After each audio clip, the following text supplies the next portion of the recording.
Welcome to the Nexus Unloaded podcast. This is Will Crozier. And I'm Nikki Westcombe. We are the founders of Nexus Performance. Joining us on this wild ride is our heavyweight coaching team, ready to unleash their expertise to solve any problems in your journey to getting strong and jacked. Through our real-world experience, we hope to break things down in a digestible, applicable, and entertaining way. So pump up the volume and let's get into this.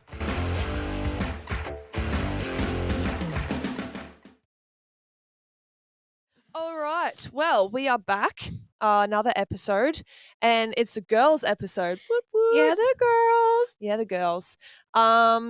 So today we have a couple of things we wanted to talk about before we get into the episode, but the episode is mainly based around making weight class decisions. Yep. So we'll get into that in a minute. But we should probably first talk about the weekend that was just gone. Yep. So I'm not sure exactly when this podcast is airing, but over the weekend we had our Deadlift for Dogs event, which was awesome. It was so much fun. Such a good day. Yeah. I love like you and I both spoke about this after the fact that it was more enjoying, like there was more enjoyment watching other people smash theirs and stuff like that than like doing it yourself. Yeah, I think, and for me, this was the first time I've ever, I don't know, lifted alongside other people that like I'm friends with. Yeah. I've never had that experience before. So yeah, like watching them hit like their PBs, I was like, this is like way more fun than like me actually doing it. Just doing it. And I think it's like a space that you're familiar in. Yeah. Like you're comfortable. Yeah. There's a lot less like pressure and stress and stuff like that. And you're just kind of like rocking up and having a bit of fun. Yeah, with it. exactly. It's not like a comp, I don't know, where you're like, I've never been to this gym before. Like, I don't know who these people are. For me, I'm like, oh, this is home turf. Like, this is fun. Yeah. And I remember like last year I was watching it and I was like, oh my God, this looks like so much fun. Like, I want to do it. So then this year it was just like a no-brainer. Yeah. There was a few people that literally straight after our novice comp signed up. They were like, me. You did it as well? I think I was the first one to sign up for it. Yeah, I know Graham, one of Josh's clients, he was like, did the novice comp, and then as soon as like that was done, he was straight into the Deadlift for Dogs. The next one. Yeah. So no, it was a really fun day. Give us your comp recap. My comp recap. All right. So basically, for me, it was just about getting familiar with sumo deadlifting on a platform in front of people because I've just made the switch from conventional. And I think you haven't just made it. You've been doing sumo for a few months now. The year's gone so quickly. Since January this year, I made the switch. And so for me, it was kind of like a fun experiment to kind of be like, oh, like what's this going to be like? Because I'm going to compete in 12 weeks time. Yeah. You just haven't competed sumo. That was your first. Yeah. And so for me, it was so cool, like opening on 132 kilos because I failed that as a third attempt at Nats last year. Yeah, crazy. So for me, that was like the highlight of the day. I was like, holy fuck. And then from there, my second attempt was like 140, which was my goal for like years. And then third was 145. And it was just about nailing it. Yeah. And then I went. You were very happy with 145. Yeah, it moved really well. So like a few weeks back, I did it and it was grindy and it was like it looked shit and I was like, oh. That's all my lifts. And then I was like, fuck yeah, like that moved really well. So it was just about getting confidence. And then I was like, let's throw 150 on and just like see. YOLO. YOLO. It was like a YOLO fourth attempt. Yeah. It came off the ground though. So quickly. Like I surprised myself. It flew off the ground and I got to just above my knee. And I had this like moment where I was like, I'm doing it. Oh my God, she's doing it. And then I just like, I don't know what happened. I just lost my like concentration and I like lost my balance and fell forward and the bar just dragged me down. I was like, oh my God. She's a little heavier than you, that bar. Yeah. And I was just like, oh my God, like I wanted to do it again instantly because I was like, I had that, but I just have to wait. Yeah. But how about you? You probably surprised yourself, I reckon. I did. Yeah. I obviously strung this prep together on a whim. Well, you're conventional deadlifting at first as well. I conventional deadlifted I decided to do it at 8 weeks out because I was doing my sprints training. And I had a little bit of a knee flare up like early June, and it was just kind of causing me like frustration, niggles. I couldn't run without, like I could run, but the like days following I had like just inflammation and like throbbing. And so I decided, well, I'm like my sprints training is kind of on the back burner a little bit. Mm. I want something to carry that momentum that I had from my sprints training. And Deadlift for Dogs was 8 weeks away, and it just kind of made sense to be like, fuck it. Why like, not? Why not? My hamstrings were not happy because I was trying to Oh. do the sprints training and the deadlifting at the same time. Ew. And my hamstrings were just not playing game. So I was conventional at first. But my deadlift is ugly regardless, and I just make a lot of jokes about I that. don't think it's that bad. It's not that bad. Did you see the last lift? Yeah, it went for like 10 minutes. But yeah, so I just strung it together, threw Alex under the bus, and was like, "Yo, I'm doing this," and he's like, "Okay then, let's see what we can piece together." So, and because I hadn't deadlifted in like I want to say all year. Like I haven't deadlifted all year. I've done like RDLs and hinging and stuff because it's like a pattern that I enjoy doing. Yeah. But yeah, so I just basically had to learn the skill of deadlifting again. Started off conventional, went over to sumo at like 4 weeks out. I was there. I was like, you should just pull sumo. Yeah, I'm just like, okay. So, and that was the whole thing. Like it was just like no pressure, no expectations, just go in there, have fun, do it obviously for a cause that means a lot to me. Like it's obviously something that I'm very passionate about. And yeah, so in the last couple of weeks hit 140, 140 then jumped to 150. And I didn't realize, I couldn't remember what my PB deadlift was. Yeah. So I jumped on open lifting and had a look. It was like 2016 was my last comp. So it was like 7 years back. Oh my God. Since I've done anything. That was a GPC push pull, and I hit 155 there.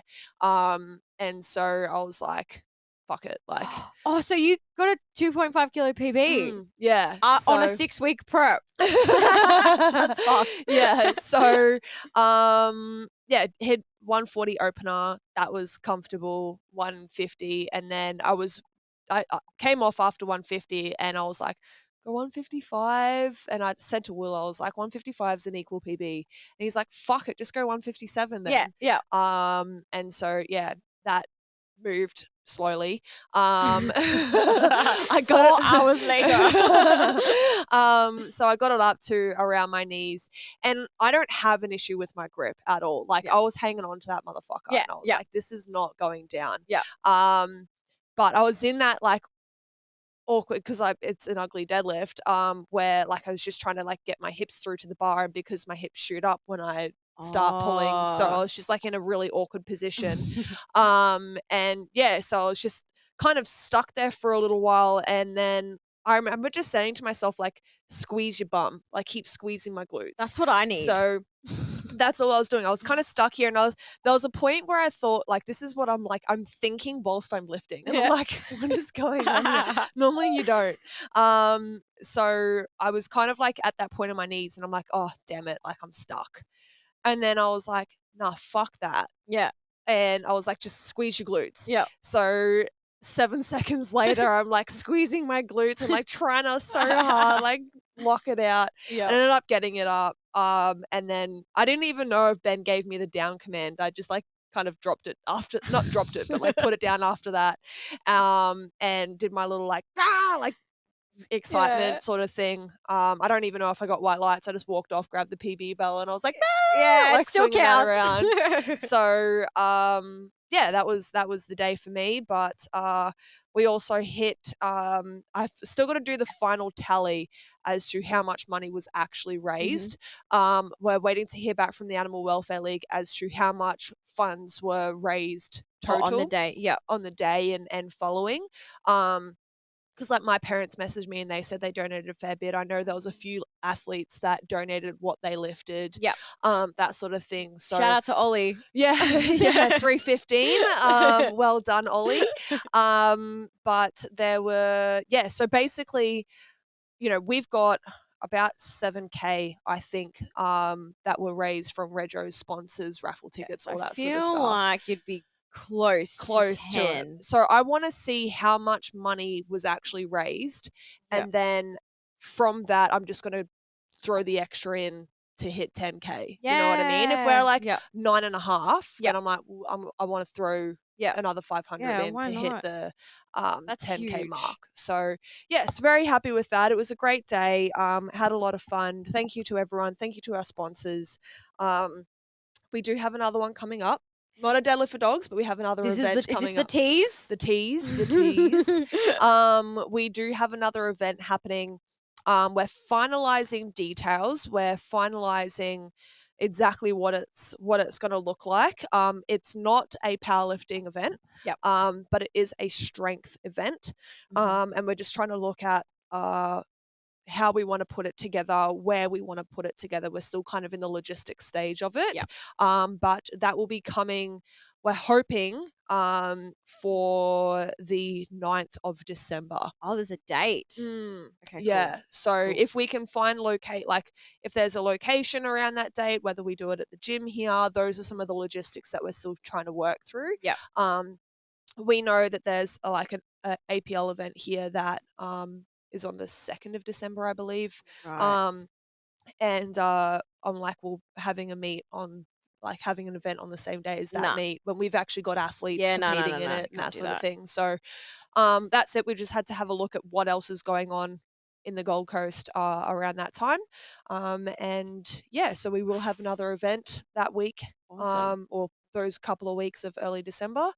And then we've also got our APL event in Townsville on the 2nd of September. And then we also have a novice powerlifting event in Townsville on the 18th of November. So there's a couple more events that we're still working our way through for the rest of the calendar year. And then we're also starting to look at what's going on for 2024.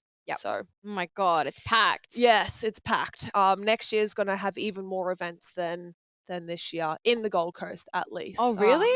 We're looking to do a couple more things, and then Townsville will still probably have 4 events up there. I know they're well. keen for Deadlift for Dogs as well. They are, yes.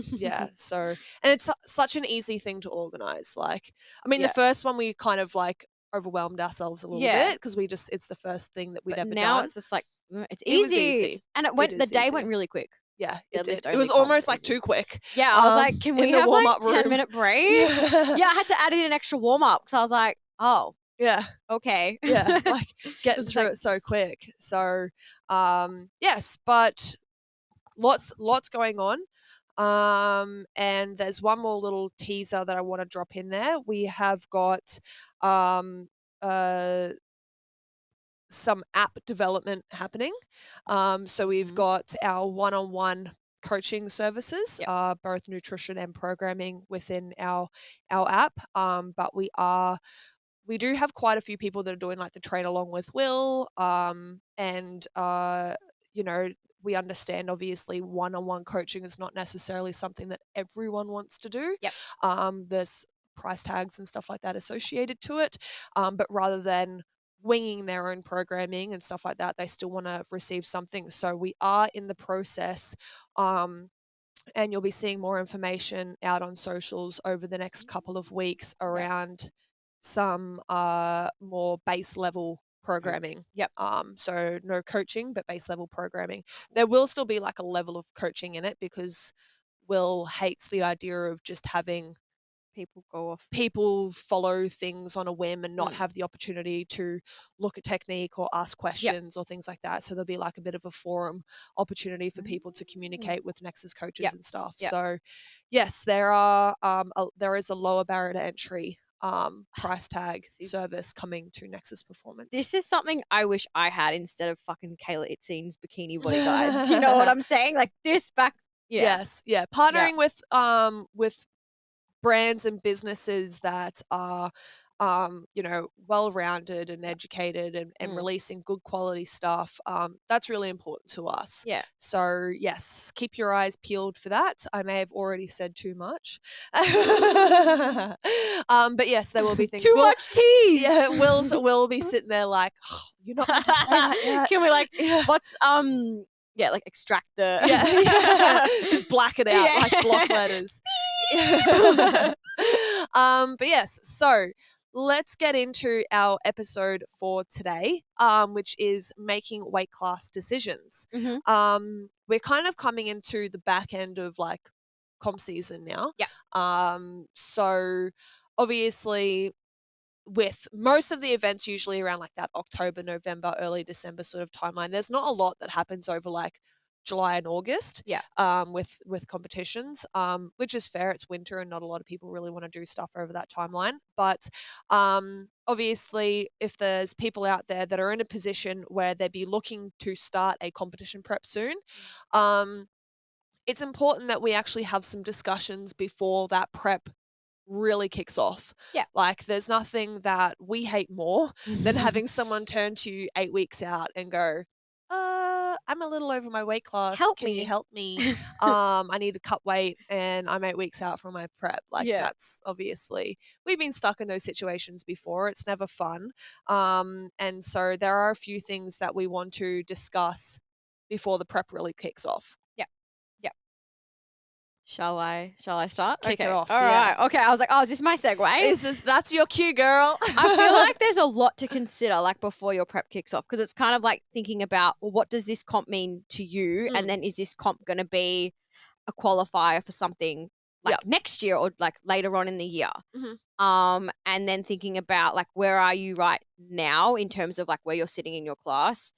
What do you have coming up and what have your past experiences been like? Like, there are so many things to think about. So but it's like, also like what's going on in your personal life as well, right? Like when you mentioned, what do you have coming up? It's like 8 weeks out and you've got, I know you had a client that was like honeymoons and holidays and like working, like stress exams and stuff like that. So it's kind of like, oh, okay, looking at all of that, because it's not just about right now. It's like in 4 weeks time, you're going to be 4 weeks out and you might be traveling. And then do you really want to be sitting a kilo over your weight class, freaking out about making weight when you're on a holiday, trying to like smash your training in as well. So there's a lot to consider. There's a lot to consider. And it's all things that like, if you can pre-plan and prepare yourself for that. So like if you, like I had a client recently who is competing at GPC Nationals this weekend, but she went to Thailand for 10 days about 2 weeks ago. But we knew this at 14 and 16 weeks out. So we had a plan in place where she was already well under her weight class anyways, but she's like, I want to go to Thailand and enjoy some time with my family and stuff over there. And I don't want to eat feeling like really guilty about every choice that I make. So the only thing that I forewarned her about was like, hey, look, we can put you in a position where if you gain a couple of kilos, that's not a big deal. But I don't want you to get upset stomach or have like a lot of digestive issues or those sorts of things. So when you're making food choices over there, just consider certain things that you want to be getting in so that you can still feel good. Like enjoy your meals and have a good time. And if you put on a kilo or two, no big deal. But we don't want you coming back feeling sick. So that was the only like forewarning that we put in place.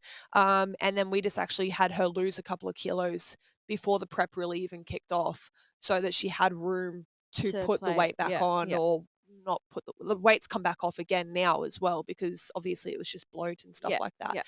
But those are all things that you want to be having discussions around before the prep even kicks off, right? So, you know, we've got a few notes here on like, how far out from comp are you? If you're 12 weeks out, 8 weeks out, or 16 weeks out, we can plan things around that.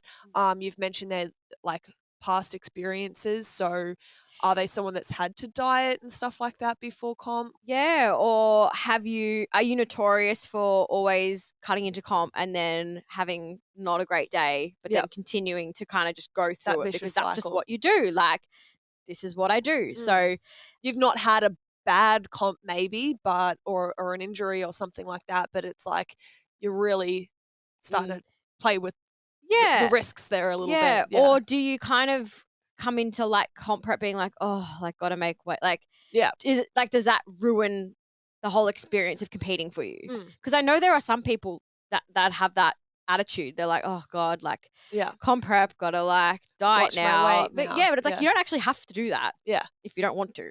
100%. You can pick a weight class that's just where you are and just enjoy the whole experience. Yeah. And I mean, that's another thing we should probably mention is like the level of like that athlete, you know what I mean? Is this a national level event that you have a strict weight class that you have pre-qualified for? Yep. Is this something that it's the first time you've stepped on the Yes. platform? Yep. And I know we have a note here to talk about your experiences with that, or like all those sorts of things we need to take into consideration. Like if you've never competed before, you don't want to be Well, I cutting. actually have a client Yeah. in this position. So he's doing a novice comp. And he came to me and I think he was like, oh, I want to compete in the under 125s. Yeah. And I was like, okay, but like this is your first ever comp. Like Yeah.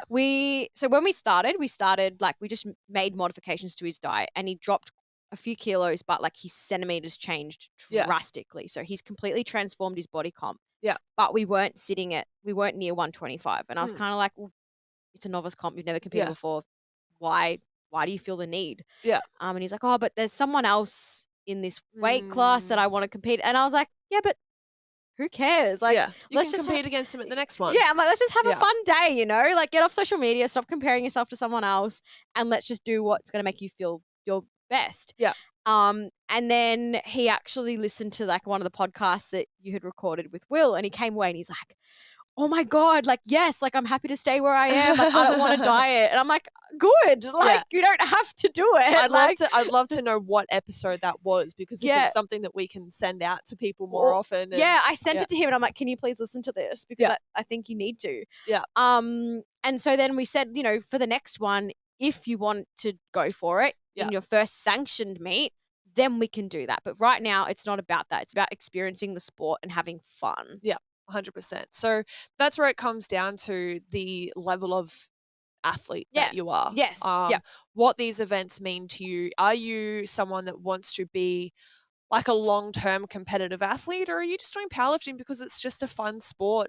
It's a good community. It gives you a goal. It gives you a date. It gives you something to work towards. It makes your training have a little bit more intense. So those are all discussions that we want to make sure that we're having with people to begin with. And one of the other notes here that I think is important to worth mentioning is, like, are you finding it hard to maintain your current physique? Like, are you having issues with your energy, your mood, your sleep, all that sort of stuff, because you are someone that has simply outgrown. You're fighting biology. Yes, exactly. Like, you've put on a lot of muscle mass after 2 or 3 years of doing this particular training style. You've just simply outgrown the weight class, which is totally fine. Like, it happens, and it's fucking awesome when it does, because it just means that you have your ceiling for strength is just getting higher, right? And the thing too that I feel like I've had to say to a lot of people is that just because you've outgrown your weight class and you're moving up one, it doesn't mean you have to sit at the upper end of that weight class. Like, people think, oh, like I'm now moving from this to this and I have to be at this. And it's like, no, you don't. Like, why do you think that? Exactly. It's like, you know, if like a lot of women in and around that 60 to sort of 82 kilo mark, that range. And I mean, it's a big range. It's a big range. It's a big weight difference, but like they have this fear of going, like, outgrowing their 60s and feeling like they have to go to the 60s, like go to 67.5 to be competitive. It's like, no, you can sit at 63 or 64, be strong as fuck, and put up respectable lifts alongside other girls that are maybe sitting at 68 or 69 and cutting down. Like, I actually have a client who's just come on my roster who's in that position. So she's at the lower end and wants to like slowly build up. But she's really fucking strong, and and it's kind of like, this is exciting. Like, you don't have to put on 7 kilos in a year's time. Like, we can just slowly build up and just see how you go. And get even fucking stronger. Like, it's exciting. Because the mood, the energy, the sleep, the overall like desire to train has improved, you know, or increased. You don't have this like weight lurking over the top of you anymore. And you can just focus on the reason why you started lifting weights in the first place, right? Which is to lift as much weight as you can, regardless of weight class. Like, one of the things that Will always says is, like, for him, he's like, I don't want to walk away from this sport and be in my 60s or 70s and turn to my grandkids and say, oh, back in my day, I lifted 350 kilos at blah, blah, blah, blah, like, and have all these asterisks beside it. You know what I mean? And I was a champion at this, but I was in this weight class and I had these confinements and those, like, no one cares about that. No, like, your grandkids aren't going to sit there and be like, my granddad was this awesome and he did this, and like have to justify that. It's like, no, you can walk away and be like, you know, I squatted 400 kilos. End of fucking story. You know what I mean? Like, no one's going to ask you around any parameters around that. What's the context? Yeah, exactly. Like, people are going to be like, whoa, that's cool. That's a lot of weight. Yeah. You know what I mean? So think about those sorts. I mean, if that's why you're doing it, like, I mean, there's probably a few other things going on there, but at the end of the day, think about why you started powerlifting in the first place, or think about why you started weight training, like strength training in the first place. Even go back to those grassroots. And also consider the fact that when you probably first started powerlifting or strength training, you had no idea there were weight classes. It didn't matter. Exactly. It didn't matter. Exactly. But it's hard in this social media day and age, right? Yes. And that was something we had here, because like a lot of people now can compare their physiques and themselves to other people. So much more readily available. Yeah, and be like, oh, well, this person's a similar like height to me, but they're in this class, or maybe I should be doing that too, kind of thing. And it's like, well, no. And this is something else we talked about. Like, everyone's different, and different people are naturally going to have sit at a different kind of body fat percentage. Yep, exactly. And genetics are something that, you know, does come into. Yeah, people don't like talking about it, but it's fucking true. Yeah, exactly. Like, there are people that do just sit outside the bell curve. You know what I mean? And that's the reality of it. But I think we should probably talk a little bit about how we have navigated those conversations with people that need to go up a weight class, but also people that do need to go down a weight class. Like, it's one of those things that everyone's like, oh, you don't want to like encourage someone to go down a weight class. It's like, no, for health reasons. There is a time where you just need to say, hey, look, you're actually, like, I'm not going to say fat, but like, you're unhealthy, you know, your blood markers. This could be someone that's like 80, you know, sorry, maybe not 80, but like 100 kilos. It's like, you're actually a little bit unhealthy here. And we do need to lose a little bit of body weight and long term look at the option of going down a weight class. I think for me, when I've had a client in that position, it's more so like about focusing on health first, and then like the fat loss is a byproduct. Yeah. And then naturally it's just like, oh, like now we're within a different. Yeah. It's not something like I've ever kind of, I mean, we've spoken about it, but yeah, like health is always at the forefront. So like making sure they're getting cardio in, because like maybe their blood pressure is through the roof. Yeah. Swapping things out of their diet, focusing more on whole foods, then obviously the caloric intake is going to lessen because they're filling up on, you know what I mean? Exactly. And just taking a more health conscious approach initially. And then it's just happened like in the background. I don't think I've never had an actual conversation with someone as like, we're moving down one. Yeah. But like, it's happened through that. Yes. Yeah. Absolutely. Yeah. And that's the thing. It's like, sometimes you don't need to have those conversations. But having a few things in your arsenal as to how to navigate some of those conversations is really important.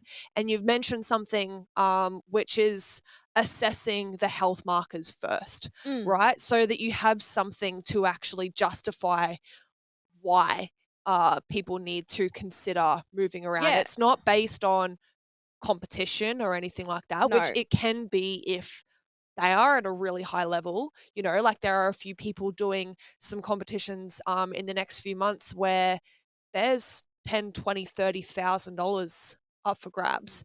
And so potentially losing a little bit of weight so that your DOTS formula is more favorable for a win. Those are conversations that, like, hey, look, if we're going to lose 5 to 10 kilos and that's going to give you an extra ranking on your DOTS, if we can come in with a similar sort of total, then those are things that you don't just do on a 16-week whim. That's like 6 to 12 months worth of planning. Yeah. And it's a temporary thing. It's not like they're going to then sit in that class maybe forever. It's like for a one-off. Yeah. It's to take home, like, you know, nearly 30 or 40, half their fucking yearly income. So there are definitely situations where competitiveness could be a consideration for losing weight. And that reminds me of Beavy, the chick who dropped from the under 57s to the under 52s, and she won Sheffield. Yeah. And it was because of the prize. It was like, this is like once off. Yeah, exactly. Like the American Pro, there's a lot of events where there's big cash money up for prize, up for grabs. And so if you are at that level, it's justifiable. Like Keita, for 1%. example, Keita's going to be jumping on the podcast here in the next couple of weeks. And so you'll be able to hear from her mindset and from her perspective as literally, I think she's ranked 14 in the world, male or female, based on dots. And so for her, you know, the level of athlete that she is, I think considering weight and the fact that there's a lot of money up for grabs, those are things that, you know, she has earned the right to be able to do that. But yeah, so going back to like taking that health conscious approach, first you've assessed blood markers, you've assessed blood pressure, you've assessed their cardiac output and their current food or caloric quality and intake, and you can go, all right, you know what, there's a few things that we can potentially improve here, and as a result, you know, weight loss is going to incur. And their performance is probably going to be better because they're a healthier individual. Yeah, and it has nothing to do with aesthetics or anything like that. It's pure health focus. Exactly. Yeah. And I think for a few people that like I've personally helped lose the weight, there may be an initial dip in performance because you just don't have the mass to move the mass. But long term, and we're always looking long term, we're always looking big picture, you're going to be in a better position. You know, a person that's a healthier human being is generally going to be a slightly better performing human being. Someone that's alive is generally going to perform a little bit better than someone that's hanging on by a thread. So yes, absolutely, those are things that we need to consider. But going down, like people that are constantly like wanting to cut down but really should go up. How do you like to navigate those? Because I think you've had a couple of conversations with people like that. I have. So I had a client earlier this year who would compete in under 60s, I think. And then we kind of encouraged her to just hang where she was and compete in the under 67s. And she took a bit of convincing, but then like halfway through the prep, she actually found out she was pregnant. So I was like, well, in hindsight, this is the best fucking decision I've made. Like, but she was really happy because her prep was just a fun prep. Like she enjoyed it. And I think for her as well, that comp was just about having a fun comp. So I'm like, why do we have to keep pushing down?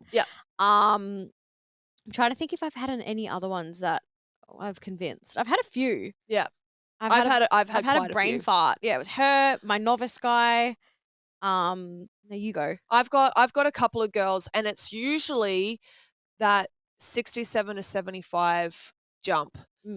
And the main reason, and Kate Carvey, the girl that's doing GPC Nationals this weekend, she's someone that we had this conversation around because and we spoke about it. Like she would sit around that sort of 68, 69 mark quite comfortably, but there was like caloric restrictions that she was kind of putting on herself to maintain. Wasn't easy. Yeah, I think it was just she was limiting herself, limiting her potential a little bit. And she's not a short individual. I think, like, I've not met her in person. She lives in Perth, but I'll be able to meet her this weekend, which I'm excited for. But you know, I believe she's around my height. And when we had this initial conversation, you know, there's a lot of names that I can be dropping of women that are still on my roster that I've had this conversation with.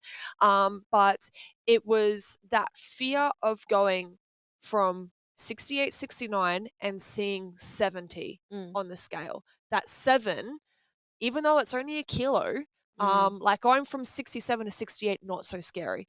Going from 69 to 70, very scary because 7 is bigger than 6. And so we had to overcome that initial fear of why was 70 such a scary number. And so there was no real justification for it. For them, they're like, I don't have any validity. It was just social norms that being in the 60s as a female is kind of like where most women are. It's like, but you're not most women. You know, you're a strength athlete with a lot more muscle mass than an average person. And those were some of the initial hurdles that we had to kind of work through and overcome, and the worth that they were associating to that, like the self-worth that they were putting and fixating on those sorts of numbers. So, you're aligning your values and things like that around something that you actually don't truly care about. Yeah. And, Kate is a mother, and so those were conversations that I had with her, was like, looking at your kids, would you have conversations like, would you want your kids to feel this particular way around themselves and their association to body weight scales and things like that? Like, because, and each individual will have a different sort of set of core values and things like that. And so it's just about understanding what each of those are. Yeah. For one of my other clients, Loz, who I know is an avid listener of this, so she's going to hate me for throwing her under the bus, but she was someone that always wanted to hit a 100-kilo bench. Yep. That was one thing that was so fucking important to her, was she just wanted to hit 100 kilos. And I was like, well, do you really care at what body weight you hit 100 kilos, or do you just want to hit a fucking 100? Yeah. Like, hello, everyone's going to sit there and be like, holy shit, this bitch is benching 100 kilos. And if you That's tell awesome. like your loved ones, I bench 100 kilos, they're not going to be like, oh, but what did you weigh when you hit it? They're not going to fucking ask that. No, they're going to be like, holy fucking shit. like triple digit, like that's triple massive. digit bench is awesome. And so she's hit 100 kilos in a bench multiple times already now. Oh my God. She's working with, doing her programming with Will, and she's competing in a Melbourne Cup in October. Yeah. And, to have hit 100 kilos a few times, technically so unpeaked in terms of, like, I think they're, 8 weeks out now, 9 weeks out now. So to be in that position where you haven't really even like fully peaked that the 1RM skill, I'm really excited by her potential. And she's someone that over the last year, Loz and I have been working together for a lot longer than that, but like moving up that weight class and feeling confident and comfortable and really reassured that for her and for me, the values align a lot more with where she currently is, and she's going to be far more competitive. Like things like competing at Pro Raw and those sorts of things were like bucket list goals for her. And I'm like, well, so you're holding yourself back to a lighter weight class that if you were to go do Pro Raw, you don't have the choice of a 67 or something like that. You've got a choice of 60 or 75. And I'm not saying you have to be 75, but at the end of the day, like those long-term vision goals were things that we were all always considering. So I've had similar conversations with men as well. And as I said, it's just about determining what those set of values are, why you got into the sport in the first place, and the number on the bar is far more important than the number on the scale at the end of the day. So those are a few things that I would encourage other coaches out there, or you yourself as a lifter, to have some conversations around. Like, why did I get into this sport? What does this competition mean to me? Is this a competition where I really want to push and drive a competitive edge, or is this a competition that I'm just doing for a good time and for a bit of fun, and therefore not going to have as much pressure and expectations out of it? Because there's different circumstances. Exactly. And that's where it comes back to, like, all right, if you're going to push and do it at this lighter weight class, and then are you going to feel tied to that and stuck to that for the next one and the next one? And do you really want to be in that position? Or do you want to have a bit more freedom, a bit more wiggle room, have more fun, and probably long term go up? See definitely. A bit more progression. I had another male client who was like that. He used to hover around like sort of 97 mark, and in the IPF, I believe it's 93 or 94. It's 93, I think. And then the next one up is 105. And so he was kind of stuck in, like, that's a big jump. That's like 12, 13 kilos, right? So he was kind of stuck in that spot. And I said the same thing to him. I was like, what is your life outside of powerlifting like? You're someone that enjoys social eating, that enjoys, a lot more other things. And you kind of have to make those sacrifices if this is the weight class that you want to be within. Whereas if your life outside of powerlifting involves a lot more freedom and wiggle room, then live that life as well and stop feeling so confined. And this is something I talk to my clients about. It's like total health. You have like your social health, your mental health, financial health, Yep. physical health, and like powerlifting is like such a small part of that total health like spectrum. Package. Yeah. Yeah. So it's like, well, you know, what else is important to you? Yeah. Because if you put all your eggs in this like basket to be this lighter weight class, you're probably going to miss out on a lot of social things. Maybe your mental health is going to decline. Yeah. A A lot of people fix their identity to being a power lifter, and forget that there's so much more Yeah. than that. I'm like, you're a fucking human. Yeah. You're a human first. Yeah. Absolutely. What a couple of the other things we've got noted down here as well. So we've kind of touched on this a little bit, but the performance at a lower body fat percentage, like some of the things that, some of the impacts that has on your training and stuff. And I think too, like for some people, they may not know that until they try perform at a lower body fat percentage.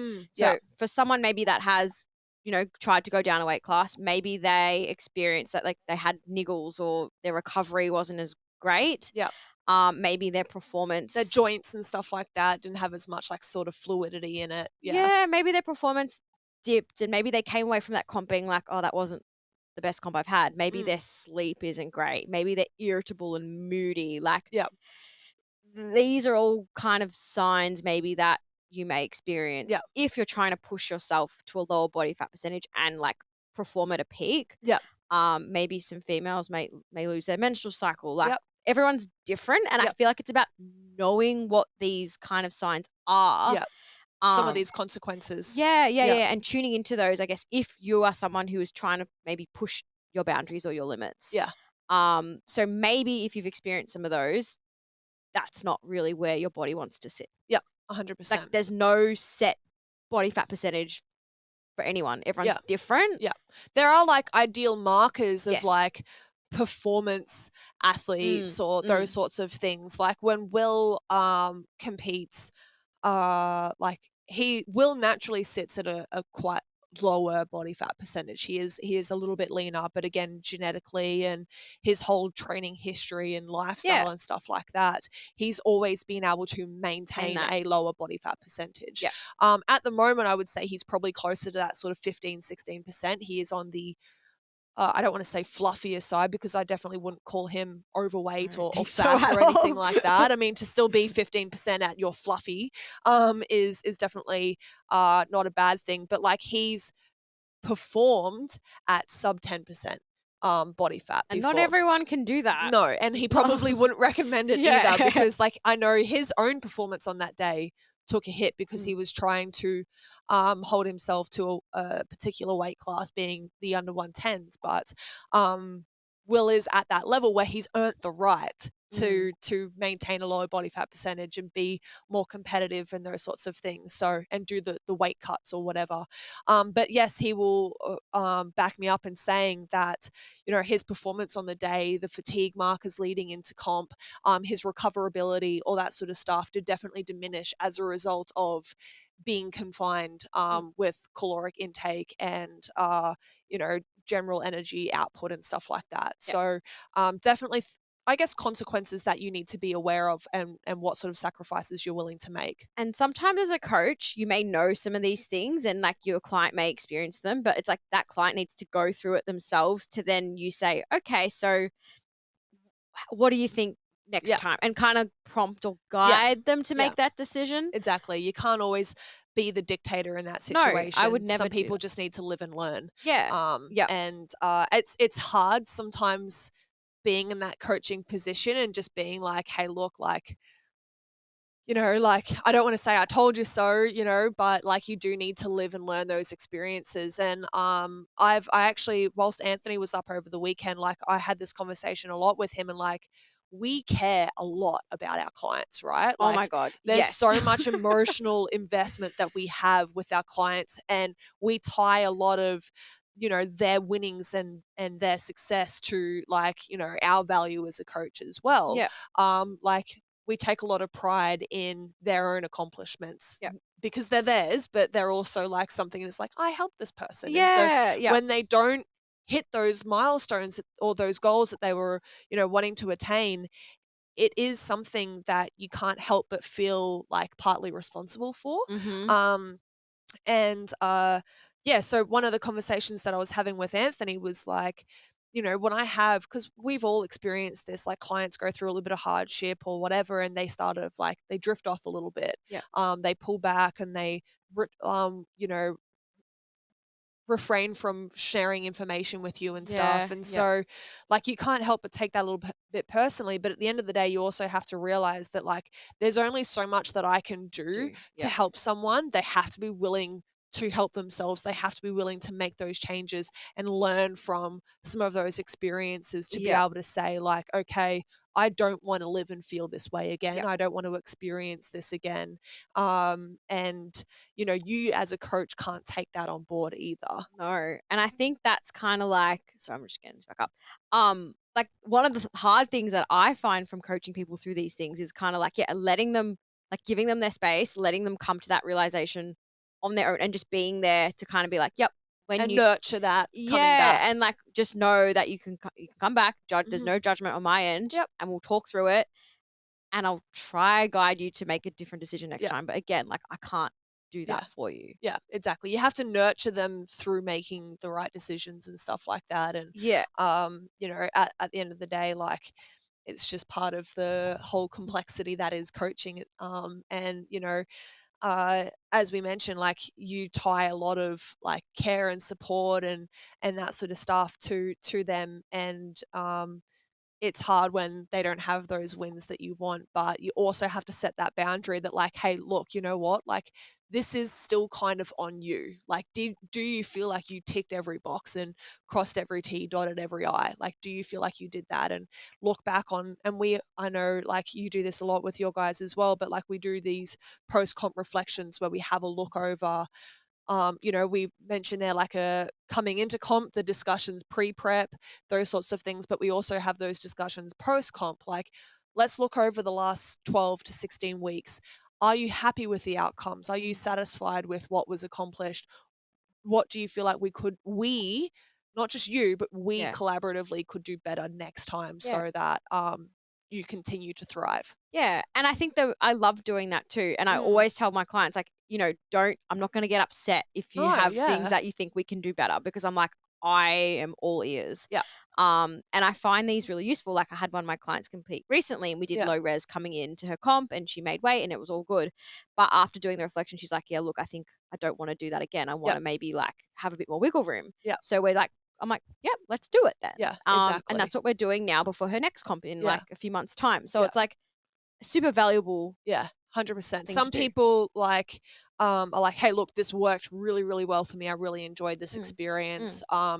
You know, if they did have to do a small weight cut or something like that, out of that weight cutting experience, what strategies did you find work and didn't work? You know, some people we know, and we always try and do like a little bit of a pre-trial before the day sort of thing. But you know, if there's someone that like, hey, look, I actually really didn't enjoy having like the hunger levels from the low residue or things like that, like there's plenty of other strategies that we can go for. So post-comp, having those conversations and stuff. And that's the last thing that we kind of have here, like experimenting with different weight cuts and dieting strategies and things like that, so that people know what to expect. Yeah. And I think the thing that I also had in mind when noting that down was like, people can handle stress differently. Yeah. Some people can handle, like their body can handle stress really well. Others, no. And you're not going to know that.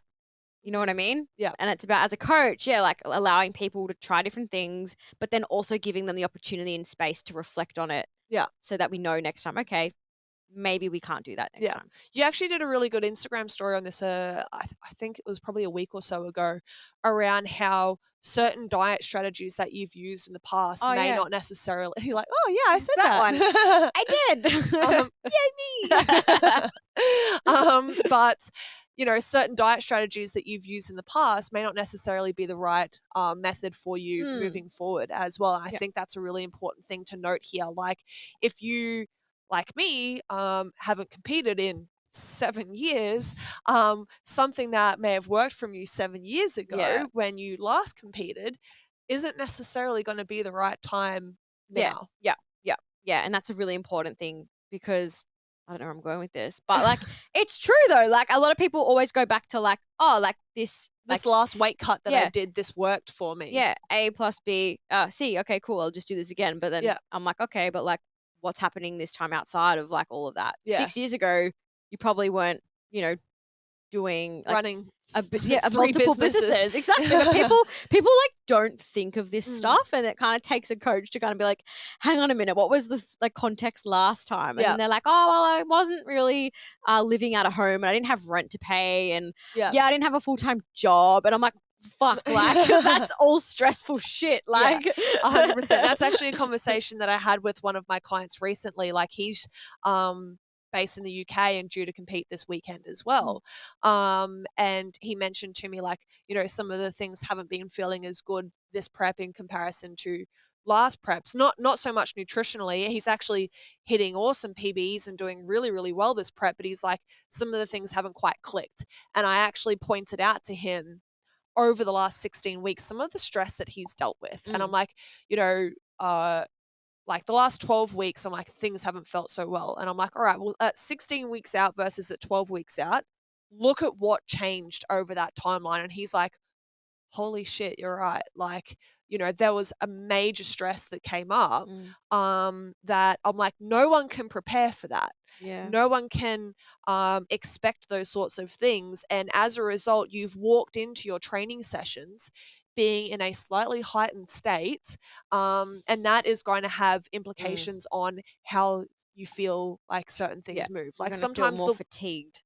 the weight on the bar, like you can control that sort of stuff, but you can't control everything else that's going on. Yeah. So you just need to understand that mental cloud that you're wearing from work or personal life or whatever else is going on, that stress, that's going to have some kind of effect on how things click as you're lifting. You know what I mean? Yeah. So that's a completely different scenario to like making weight classes and some of those decisions, but it still ties into the whole factor of like, what have you got going on in your life? And that could have a carryover effect to your weight, to your training, to your recovery, to anything like that. And it's just being aware of, pre-prep discussions. Yeah. What do we have going on, and how is this going to affect the end outcome? Exactly. And maybe we just need to sit where you are, compete where you are this time around, and then we can push it for the next one. Exactly.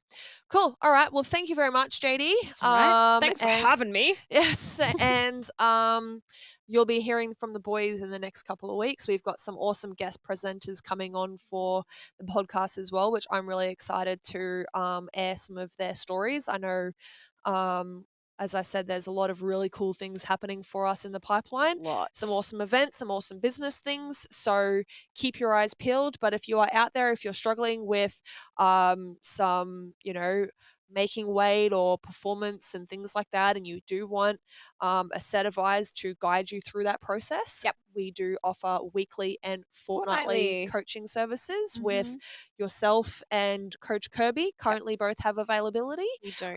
So please send us a message, reach out if you are someone that would like a little bit of a guiding hand, and we'd love to talk to you. Definitely. Okay. Bye. Adios.